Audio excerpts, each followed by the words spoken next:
3 sudah bergejala demam, sakit kepala, mual, dan memburuk. Hari keempat saya membawanya ke puskesmas karena sudah ada perubahan yang begitu drastis, sudah drop. Sampai di puskesmas dikasih obat dan disuruh untuk kondisi seperti itu.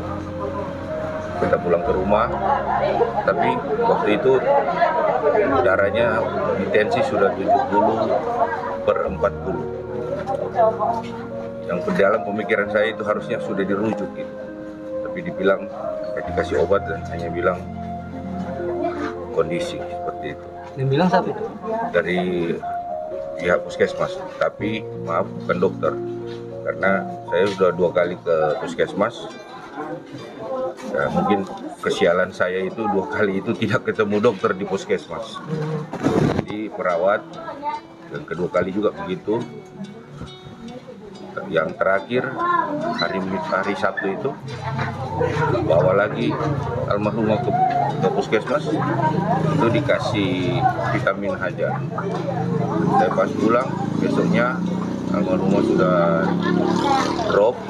Saya langsung ambil tindakan untuk bawa ke rumah sakit. Sampai di rumah sakit yang terdekat yang di sini di Kansi atau Pasok Baru,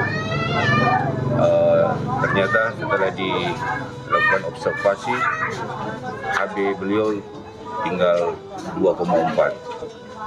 Jadi langsung dirujuk ke Prof. Kando, tapi almarhumah meninggal dalam perjalanan.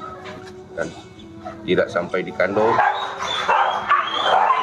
suami langsung memutuskan untuk kita langsung balik lagi ke sini. Pak, sebelum divaksin Pak, ini almarhumah apakah ada riwayat penyakit atau bagaimana Pak?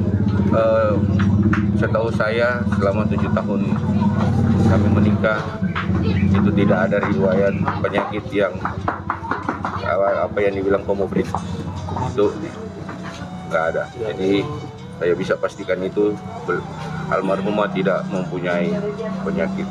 Berarti habis divaksin gejala itu mulai Pak ya? Ya, gejala itu mulai sampai pada akhirnya beliau meninggal pada hari yang ke-10. Hari yang ke-10. Pak, tindakan atau kemauan dari pihak keluarga sendiri, khususnya Bapak sebagai seorang suami Pak ya, kemauan Bapak atau seperti apa ke pemerintah Pak? Saya 100% untuk mendukung program vaksinasi dari pemerintah ini. Saya mendukung 100%. Tetapi cobalah dicari jalan keluar. Seandainya setelah vaksin gejala-gejala yang seperti istri saya itu terjadi, kami masyarakat mau kemana? Itu yang saya ingin jelaskan supaya tidak ada lagi yang terjadi seperti istri saya. Kejadiannya bahwa kami bingung mau kemana, supaya tidak ada lagi yang kejadian-kejadian seperti itu. Perhatian dari pemerintah sendiri Pak untuk santunan duka, maaf, apakah ada atau ada yang datang kemari Pak? Sampai saat ini Pak? Sampai saat ini dari pihak pemerintah yang saya lihat tadi juga cuma ada Kuntua. Ya, cuma ada Kuntua tadi. Jadi dari pihak-pihak yang lain mungkin belum datang. Pak, apakah ada keinginan dari pihak keluarga untuk menuntut kalaupun itu karena vaksin Pak? Atau seperti apa Pak? Kalau soal menuntut itu relatif, karena saya pribadi sudah merelakan. Kemahakuasaan Tuhan itu berlaku buat kami keluarga. Jadi kalau untuk itu saya belum ada pemikiran sampai seperti itu. Tapi nanti saya konsultasi juga dengan keluarga, mungkin seperti itu. Oke Pak Michael, terima kasih dan kami turut berduka Pak ya sedalam-dalamnya Pak. Mudah-mudahan keluarga bisa diberi ketabahan dan penghiburan Pak. Terima kasih Pak.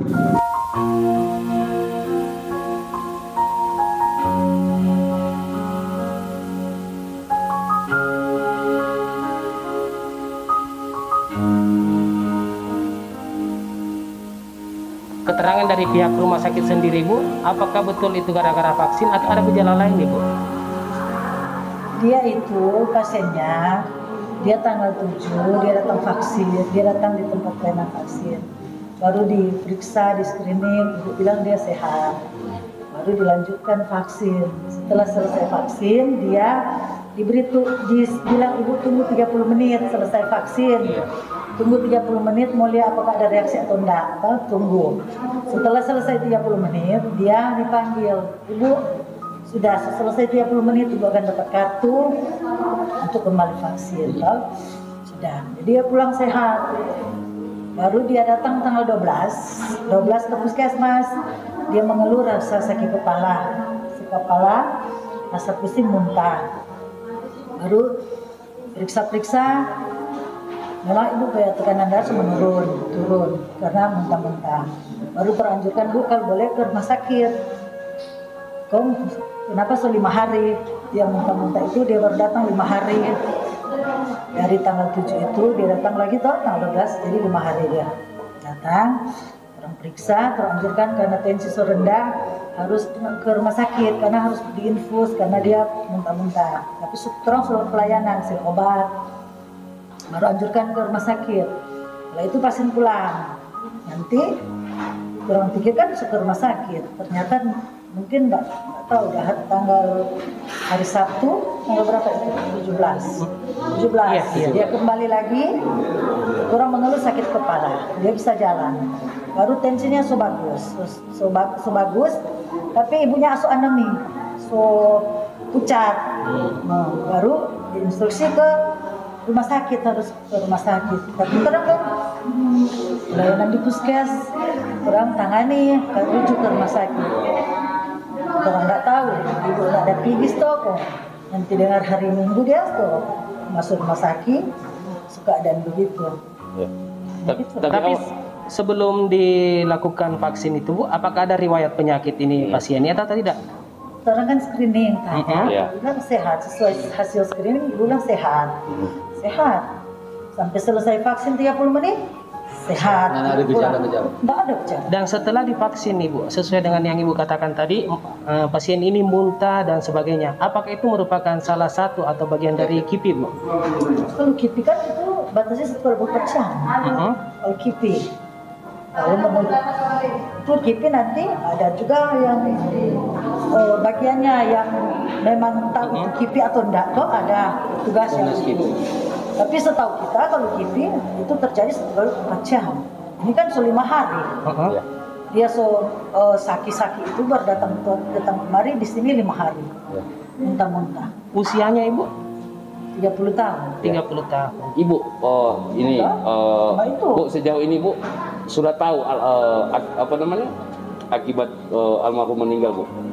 Orang nggak tahu. Belum ada diagnosis. Diagnosisnya ditanya ke dokter. Iya. Dokter kan, orang kan nggak tahu diagnosis. Kadang dirujuknya di Pensia. Tapi divaksinnya tetap di sini ya, Bu, kemarin itu. Vaksin di sini tanggal 7. Tapi dia sehat. Setelah sampai 30 menit observasi sehat sampai pulang. Nanti dia datang periksa sini 5 hari kemudian semua muntah. Bu, apakah ada tindakan dari pihak keluarga korban, Bu, menanyakan perihal vaksin ini sendiri, Bu? Sejauh ini Datang ke sini.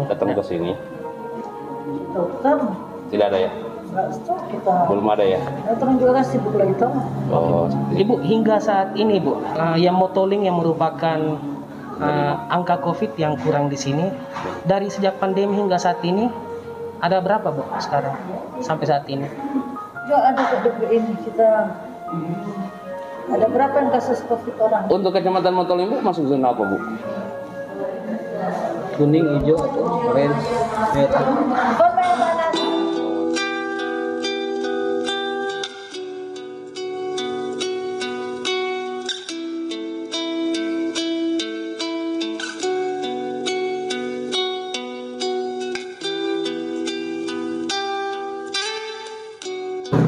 Pak, adanya isu Pak bahwa almarhumah ini meninggal karena vaksin.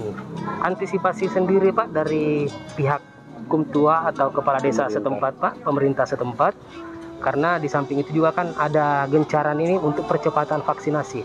Seperti apa Pak? Bapak untuk meyakinkan masyarakat Bapak, silakan. Terima kasih.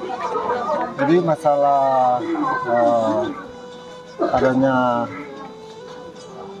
berita yang kami sudah sempat pantau tadi malam bahwa kematian dari almarhumah itu karena vaksin.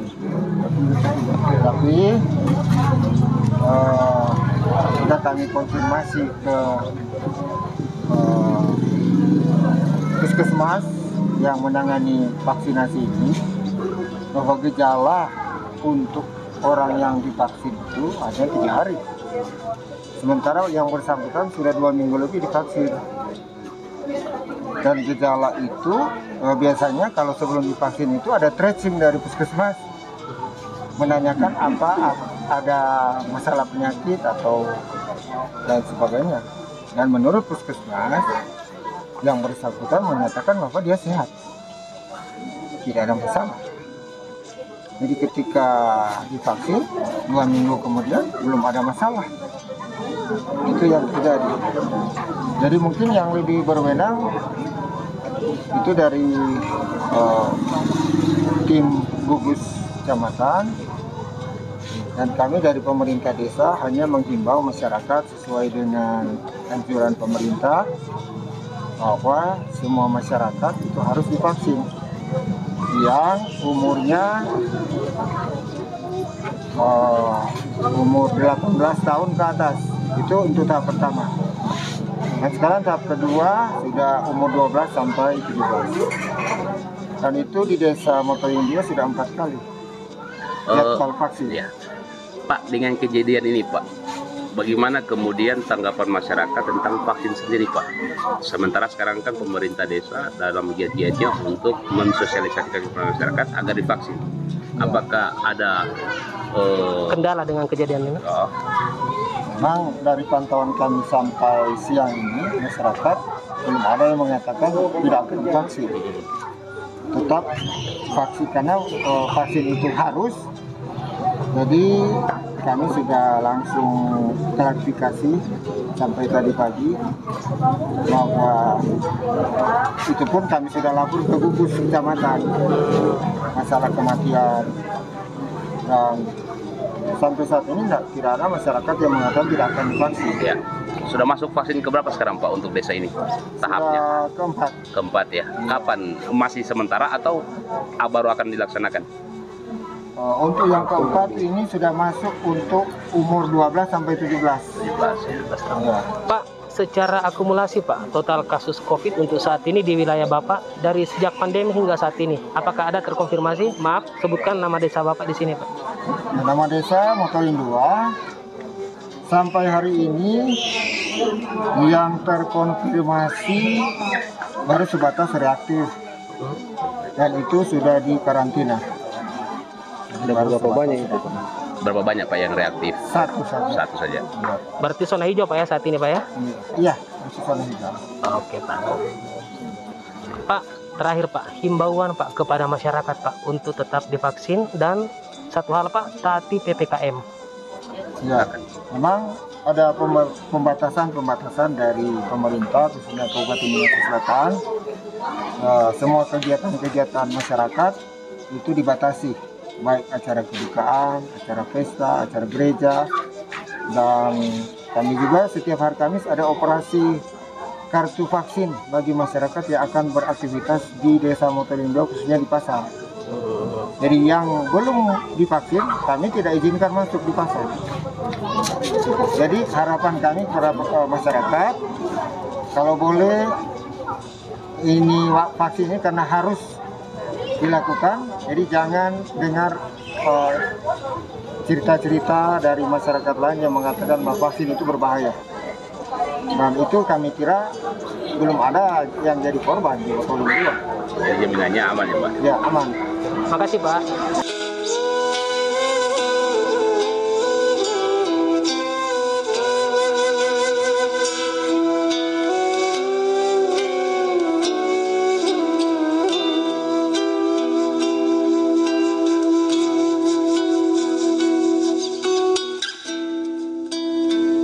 Dua anak. Oh, dua anak Pak ya. Menikah sudah berapa tahun Pak? 7 tahun.